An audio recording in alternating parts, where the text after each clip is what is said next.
It has various uh, types of animals there: squirrels, rabbits, deer, raccoon. There's a lot of different types of animals. Let's see if we can take this hill, guys. Before I get to an area where I really feel comfortable to share this story with you guys. All right.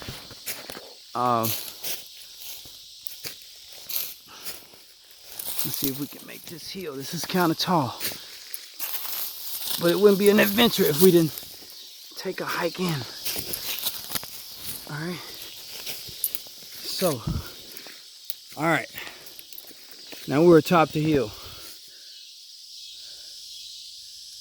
Braveheart. All right. So,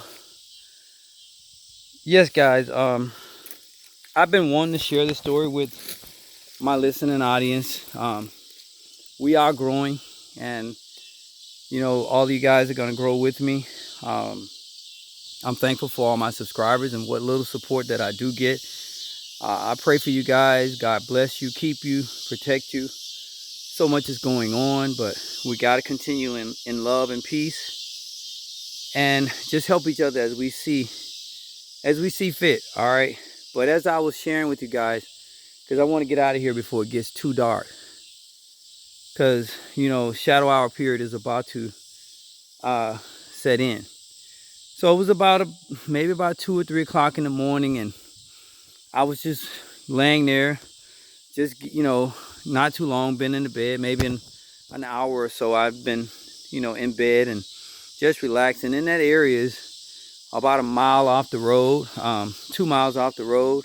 There's not a lot of traffic during that time, so everything is fairly quiet, except a train or two here and there. And you may hear some wild dogs once the train starts to blow, but you get familiar over the years with what that sound is like. So there's no mistake as to, hey, that may have been this. Because when you tell people those types of stories, they have their way of coming up with something to say, oh, that wasn't what it was. Well, hey, I have no reason to lie about what actually occurred.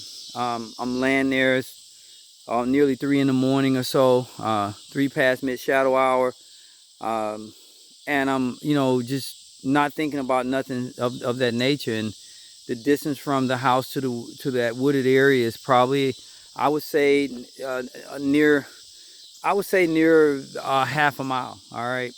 So it's not a good little, distance from the road itself, but and then all of a sudden, out of nowhere, with everything just being really quiet, something yelled out that was just like remarkably loud, and the voice was as if it stood up. It wasn't like something lower to the ground, like it may have been on all four or whatever. This particular voice, or this sound that this thing roared out, was, oh my God, it was something that really just got me up, and it put chills across my back.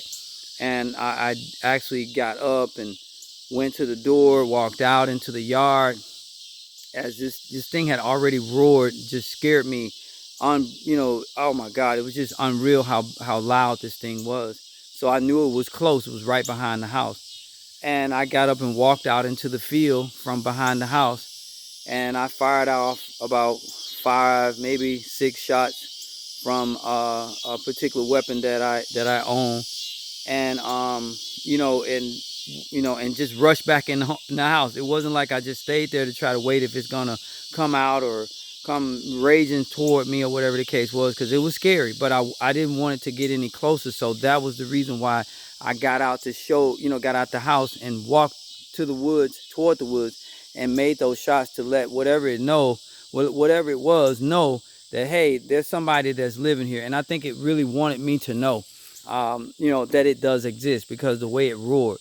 And within that moment of me walking back to the house and getting, getting in the house, locking everything, locking the doors or whatever, and relaxing again, because I'm startled by what's going on, what had actually just occurred. And this thing roared again, guys, and the distance that it had went, there's no way that a human could walk or anything could go through the woods that fast, with it being woods like that. And this thing actually had went the distance, I want to say, of a football field within the matter of lesser than a minute. All right, maybe farther than a football field. It was just amazing the distance that it had traveled. Longer than that, I would say. And it roared again. And that sound just really made me know that, hey, there is something out there beyond man's understanding, and maybe they haven't figured it out yet. Maybe some people do know. But that roar, guys, went something like this. And if I can just, kind of duplicate it, and if I can, I know somebody knows where I'm coming from. And it went just like this, guys. Woo! And it was way longer. So it's like whatever did that had to have strong lungs, because no person trying to emulate a voice that late at night out in a wooded area could hold their breath to roar that far or roar that long. It wasn't from no machine. Nothing could travel in the woods, because that voice stayed in the woods, and it went the distance, like I said, probably more than a football field within a matter of minutes, because I rushed back in the house, got sit down and tried to relax, and there it roared again. Hey guys, guess what? I didn't stay there that night. So more for the Bigfoot stories. We're going to get out of here. I love all you guys. I appreciate all of what little help and support I get. I thank you guys for subscribing. We're just adventuring into everything that's out here. Just, when it comes to love, or just something that can keep us exciting, because there's so much hate and, so much other stuff that's going on that keeps people in disarray among each other. So let's show more love to each other. Let's have more peace. Let's have more understanding toward each other. Let's try to work better with each other, because we're all on the same planet. And it's getting to the point where we just don't know what tomorrow is going to bring. No one really truly knows. But I love you guys. I'm sending my love and my peace. I hope that all is well for whomever is on my YouTube channel, has subscribed to my channel. And I'm sending my love, my peace. God bless.